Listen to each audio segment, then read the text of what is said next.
Assalamualaikum warahmatullahi wabarakatuh. Selamat pagi, semangat pagi, semangat pagi, semangat pagi.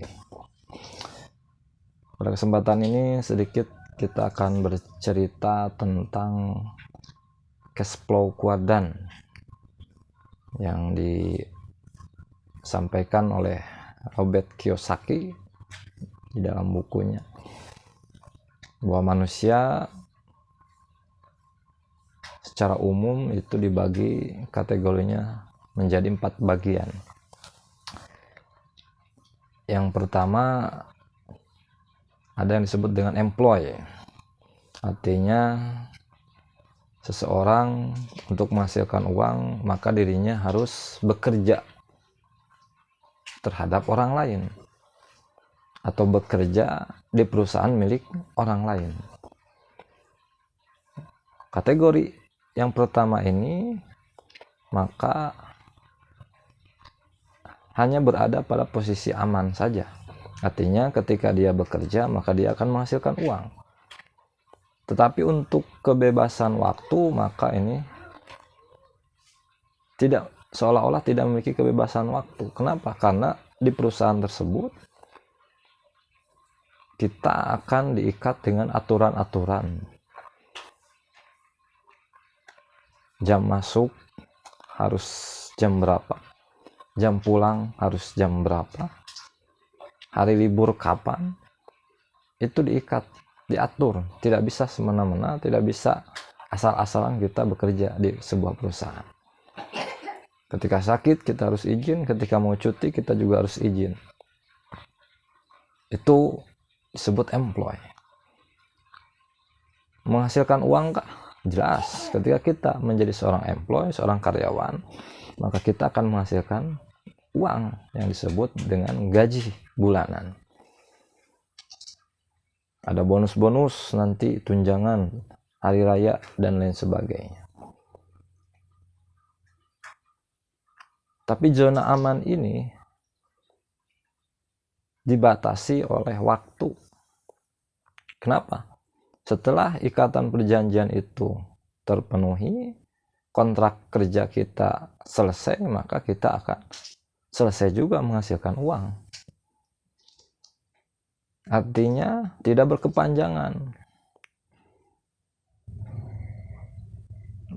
Kita bisa saja sewaktu-waktu berhenti dari pekerjaan ini akibat bisa saja pengunduran diri karena kita sudah merasa lelah, capek, atau yang kedua bisa saja kita di PHK karena kinerja kita buruk dan lain sebagainya.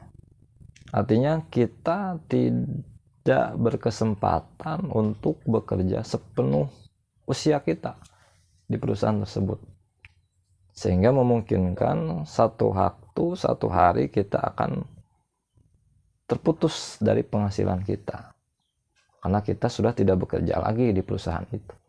Itu employee.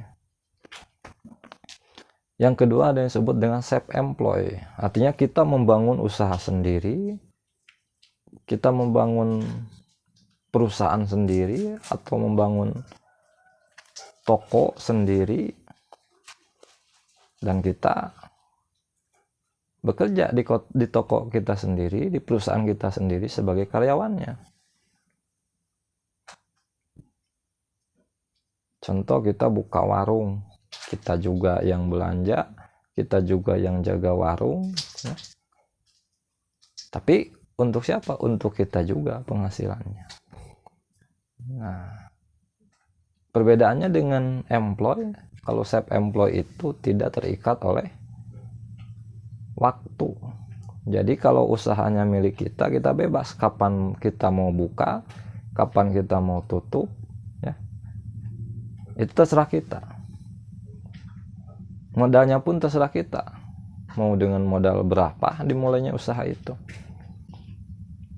Artinya di situ kita perlu bekerja keras. Ketika kita ingin mendapat penghasilan yang besar, maka pertama modal juga harus besar. Kedua, bisa saja tempatnya juga harus besar karena harus menyimpan barang dagangan kita yang banyak. Ketiga, kita juga harus operasional, jam operasional toko kita, perusahaan kita ya harus lama waktunya kalau kita ingin mendapatkan penghasilan yang besar dari usaha kita. Atau kalau tidak berbentuk usaha toko dan perusahaan lainnya yang milik kita dan digarap oleh kita sendiri, bisa juga contoh lain adalah profesi seseorang, di mana profesi tersebut dihasilkan dari kerja keras mereka, baik melalui jalan tempuh pendidikan, jenjang pendidikan, ataupun melalui pelatihan-pelatihan, sehingga mencapai dia satu titik keberhasilan dalam profesinya dan membuka usaha melalui profesinya. Contoh, seorang dokter, dia harus mengeluarkan biaya berjuta-juta. Untuk apa? Untuk bisa mendapat gelar dokter. Dia juga memakan biaya untuk mendapatkan izin prakteknya.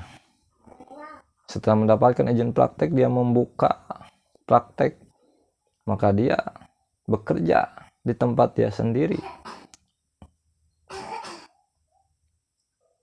Nah, itu butuh biaya juga, butuh modal besar juga, dan butuh waktu, pengorbanan waktu. Jadi kalau penghasilan seorang dokter ingin besar, maka jam operasionalnya juga harus panjang. Tapi akan berbeda dengan yang pertama. Artinya dia tidak memiliki keterikatan waktu. Kalau dia mau tutup, ya bisa tutup. Kalau dia mau buka, ya bisa buka. Tidak diatur oleh orang lain. Jadi mandiri. Kita bekerja untuk diri sendiri. Ya, penghasilannya nanti akan sesuai dengan kerja keras kita. Yang ketiga ada yang disebut dengan business owner. Business owner ini kita memiliki sebuah perusahaan, sebuah gerai ataupun apa namanya, di mana usaha kita itu dikelola oleh orang lain. Jadi kita membuat sebuah sistem memanage perusahaan tersebut. Nah, kita hanya memantau saja, memonitoring saja. Kita mengangkat karyawan untuk bekerja di perusahaan kita menggaji mereka, dan kita tetap akan mendapatkan hasilnya. Nah, ini disebut business owner. Ini lebih memiliki kebebasan dibanding dengan yang kedua. Kenapa? Karena business owner tidak seperti yang kedua. Kalau ingin pendapatannya lebih besar, maka yang kedua itu, self employed itu ya harus jam operasionalnya juga harus ditambah. Tapi kalau business owner, dia mau tidur katakanlah, dia mau jalan-jalan sesuka dia, ngontrol ataupun memanage usahanya bisa dari jarak jauh lah katakan, maka bisa saja berjalan dan dia akan menghasilkan uang dari usaha yang dia bangun dengan sistem business owner ini. Kenapa? Karena ada sistem, artinya karyawan dia tetap bekerja setiap hari, menghasilkan produk kalau membuat produk. Kalau di toko mungkin menjual produk tetap terjual meskipun kita tidak ada. Cuman di sini kita perlu pengawasan. Tapi kebebasan waktu kita bebas ya. Mau kapan saja kita nengok ke toko kita, mau kapan saja kita monitoring ke perusahaan kita, itu sesuai dengan keinginan kita. Nah, ini butuh modal yang besar juga, karena kita harus menyiapkan tempat usahanya, kemudian harus mencari modal usahanya, dan harus mencari karyawan dan menggajinya cukup besar. Dan terakhir ada cara orang meraih penghasilan ataupun memperoleh penghasilan dalam hidupnya, itu ada yang disebut dengan investor. Kalau investor itu seseorang yang memiliki uang banyak, kemudian dia menginvestasikan uang tersebut di sebuah perusahaan ataupun menyimpan saham kepada sebuah perusahaan ataupun kepada seseorang dan digulirkan uang tersebut untuk usaha, maka dia mendapatkan persentase dari perguliran uang tersebut. Nah, ini lebih bebas lagi, karena dia hanya tidur saja, uang dia berputar, uang dia dijalankan oleh perusahaan lain, oleh orang lain, maka dia akan mendapatkan bagi hasil dari usaha tersebut. Nah, ini 4 kategori cara orang mencari penghasilan dalam hidupnya. Nah, sekarang kita tanyakan kepada diri kita berada di posisi mana? Apakah di employ, kita hanya bekerja di orang lain sebagai karyawan? Kita berada di bawah telunjuk orang lain, diatur waktu kita oleh orang lain atau oleh sebuah perusahaan? Apakah kita sudah menjadi self-employed, memiliki usaha sendiri, meskipun kita sebagai karyawannya di perusahaan kita ataupun di tempat usaha kita? Ataukah kita berada di posisi business owner, seorang pemilik bisnis, seorang pemilik usaha, dan kita punya karyawan? Atau kita berada di posisi investor, kita tidak punya perusahaan tapi kita bisa ikut usaha ya, dengan cara investasi atau menyimpan saham di sebuah perusahaan ataupun di seseorang yang bisa menjalankan usaha. Nah, di sini kita tinggal merubah cara berpikir kita. Ketika posisi kita berada di posisi zona aman saja, yaitu di mana? Di posisi employ dan self-employ. Nah, apakah mau betah di situ atau kita akan beranjak ke posisi zona kebebasan, yaitu business owner dan investor? Semuanya membutuhkan modal. Tetap membutuhkan modal, baik modal secara material ya, ataupun modal pengorbanan waktu. Itu diantaranya 4 kategori daripada cara seseorang memperoleh penghasilan dalam hidupnya. Sementara itu saja sesi ini.